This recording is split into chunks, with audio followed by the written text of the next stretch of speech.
Kembali lagi di Kompas Bisnis, saudara, nih tanggal merah, hari libur emang paling enak ya duduk di teras sambil minum kopi. Nah ini enak banget kalau lagi libur. Jadi hari ini Kompas Bisnis akan membahas soal kopi, saudara. Apalagi kopi ini merupakan salah satu komoditas hasil perkebunan yang punya peran penting di kegiatan ekonomi Indonesia.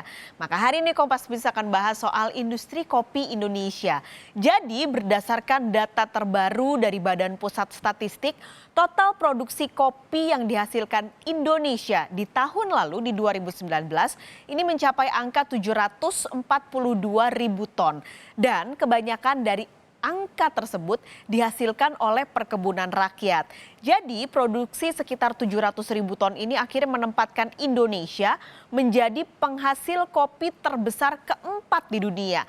Sebelum Indonesia ada posisi nomor 1 masih dipegang Brazil.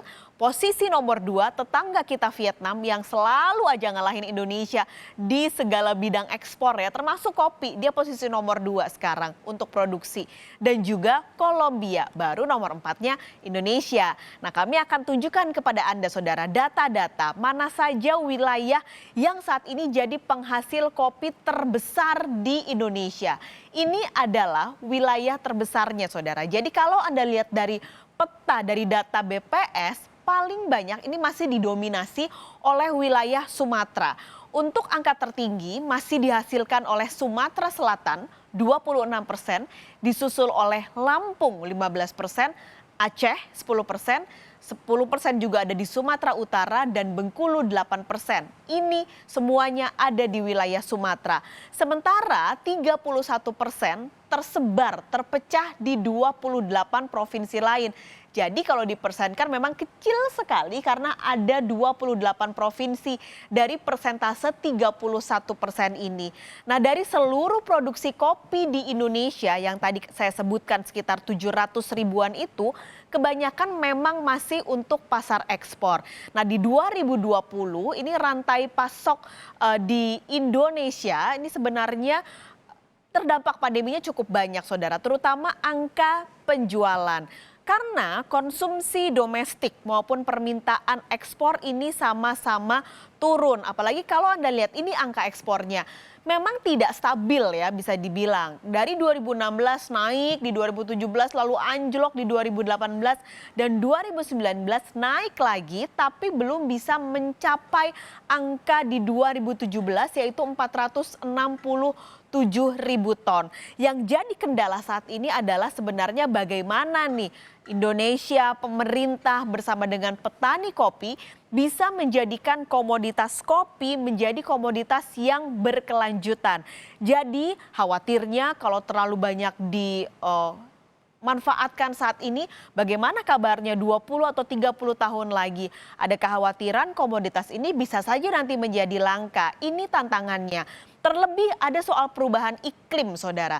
Sementara komoditas kopi ini sangat bergantung pada cuaca lalu juga suhu udara di suatu negara, di negara penghasilnya.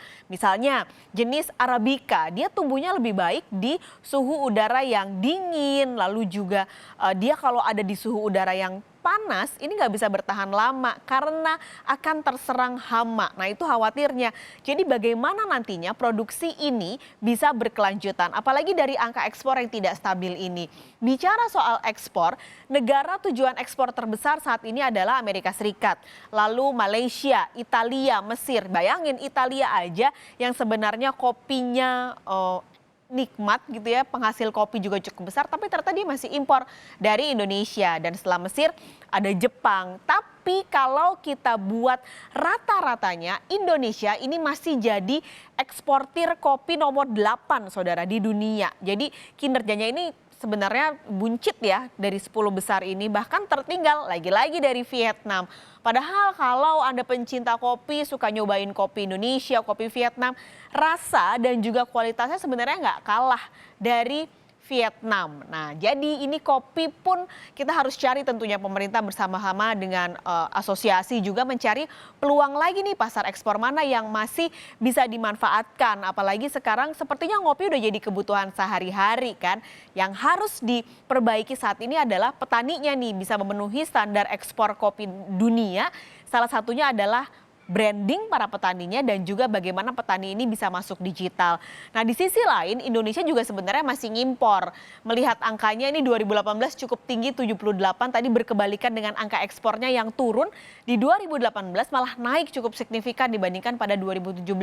Ini masih kami ambil dari data Badan Pusat Statistik.